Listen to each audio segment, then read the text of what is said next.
이 모든 일 후 곧 요시야가 성전을 정돈하기를 마친 후에 애굽 왕 느고가 유브라데 강가에 갈그미스를 치러 올라왔으므로 요시야가 나가서 방비하였더니 느고가 요시야에게 사신을 보내어 이르되 유다 왕이여, 내가 그대와 무슨 관계가 있느냐? 내가 오늘 그대를 치려는 것이 아니요 나와 더불어 싸우는 족속을 치려는 것이라. 하나님이 나에게 명령하사 속히 하라 하셨은즉 하나님이 나와 함께 계시니 그대는 하나님을 거스르지 말라. 그대를 멸하실까 하노라. 요시야가 몸을 돌이켜 떠나기를 싫어하고 오히려 변장하고 그와 싸우고자 하여 하나님의 입에서 나온 느고의 말을 듣지 아니하고 무기또 골짜기에 이르러 싸울 때 활 쏘는 자가 요시야 왕을 쏘니라. 왕이 그의 신하들에게 이르되 내가 중상을 입었으니 나를 또한 나가게 하라. 그 부하들이 그를 병거에서 내리게 하고 그의 버금 병거에 태워 예루살렘에 이른 후에 그가 죽으니 그의 조상들의 묘실에 장사되니라. 온 유다와 예루살렘 사람들이 요시야를 슬퍼하고 예레미야는 그를 위하여 애가를 지었으며 모든 노래하는 남자들과 여자들은 요시야를 슬피 노래하니 이스라엘의 규례가 되어 오늘까지 이르렀으며 그 가사는 애가 중에 기록되었더라. 요시야의 남은 사적과 여호와의 율법에 기록된 대로 행한 모든 선한 일과 그의 처음부터 끝까지의 행적은 이스라엘과 유다 열왕기에 기록되니라.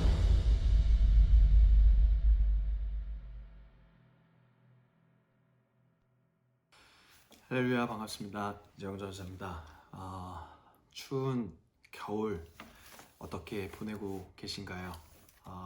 얼마 전에 눈도 오고 정말 영하 10도 가까운 날씨가 계속되고 있습니다. 이럴 때일수록 여러분 마스크 더 잘 끼시고 건강관리 유의하셔서 2020년 12월을 건강하게 마무리할 수 있는 여러분 되시기를 바라겠습니다. 오늘은 역대하 35장 10절로 27절의 말씀을 통하여서 요시야의 죽음이라는 제목으로 함께 말씀을 묵상해 보려 합니다. 여러분 잘 알겠지만 요시야는 참 파란만장한 삶을 살았던 왕 중에 한 명이었습니다. 좋을 때도 있었고 좋지 않을 때도 있었고 하나님을 잘 섬겼던 때도 있었고 그렇지 않은 때도 있었습니다.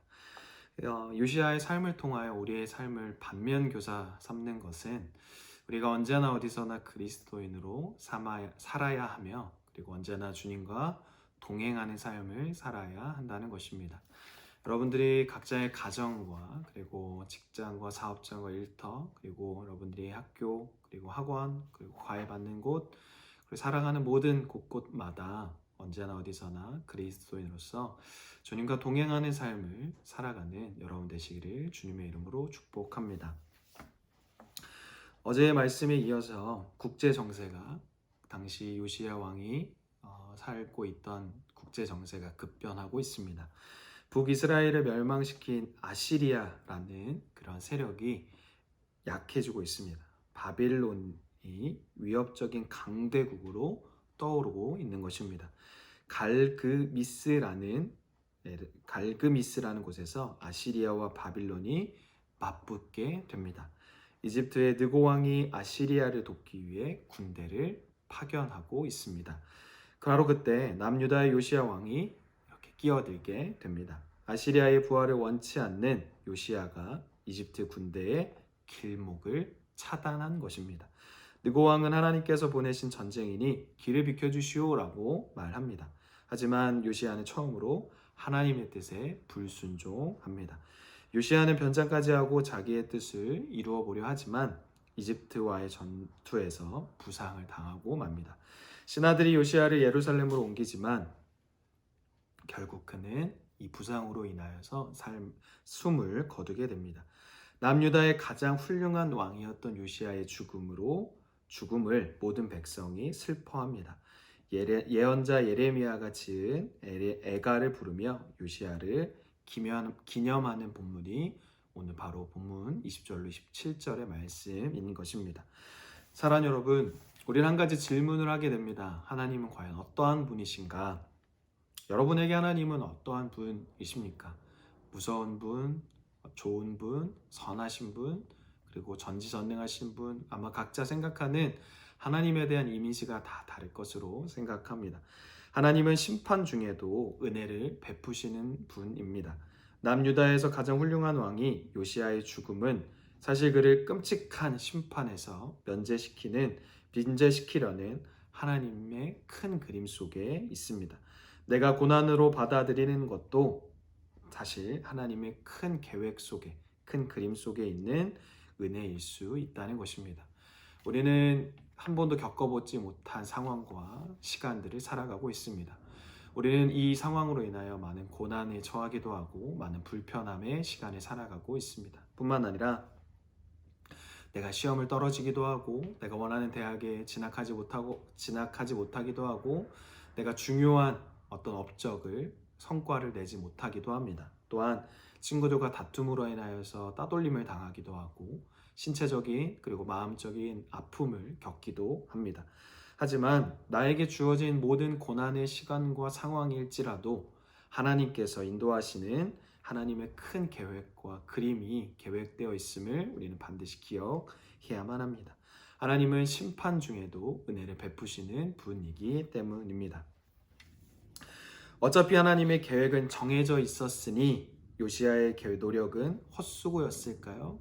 그렇지 않습니다. 요시야의 시대에 은혜를 경험한 백성들이 남유다의 멸망 후에도 남은 자로서 하나님의 소망을 이어갔습니다. 하나님 나라의 소망을 이어간 것입니다. 하나님은 내가 드린 헌신 하나도 낭비하지 않고 다 사용하시는 분입니다. 사랑하는 여러분, 우리는 남은 자입니다. 우리의 삶은 계속해서 2000년 전 이 땅에 오신 예수님의 삶의 이후에도 계속해서 이 땅에 남아 빛과 소금의 역할을 감당하며 이 땅을 살아가고 있는 것입니다. 내가 드린 헌신 하나님은 다 기억하고 계십니다. 하나님은 다 낭비하지 아니하고 잃어버리지 아니하시고 다 사용하고 계신 것입니다. 누가 알아주지 않아도 누가 인정해주지 않아도 나의 헌신과 나의 예배드림이 하나님 앞에 올려드린 바 됨은 우리에게 매우 중요한 사실이 된다는 사실입니다. 사랑하는 여러분, 아무도 보지 않는 곳이랄지라도 아무도 확인하지 않는 곳일지라도 때에라도 하나님을 예배하는 여러분 되시기를 주님의 이름으로 축복합니다. 우리의 뜻대로 판단하지 않고 하나님의 그 크신 계획과 뜻과 그림 안에서 우리의 삶을 사용하시기를 기도하며 결단하는 오늘 하루가 되기를 주님의 이름으로 축복합니다. 기도하겠습니다. 사랑과 은혜가 많으신 하나님, 오늘도 하나님의 은혜로 하루를 시작하게 하여 주심에 감사드립니다. 여기까지 인도하신 하나님의 은혜로 앞으로도 우리의 삶을 인도하여 주시옵고, 하나님 모든 상황 속에서 하나님의 그 크신 계획과 은혜를 그리고 그 그림들을 인도하심들을 신뢰하며 걷는 우리 모두가 되게 하여 주시옵소서. 주님께서 일하고 계심을, 주님께서 일하심을 기대하며 하나님 앞에 믿음으로 순종하며 나아가는 우리 모두가 되게 하여 주시옵소서. 이 모든 말씀 살아계신 예수님의 이름으로 기도드립니다. 아멘.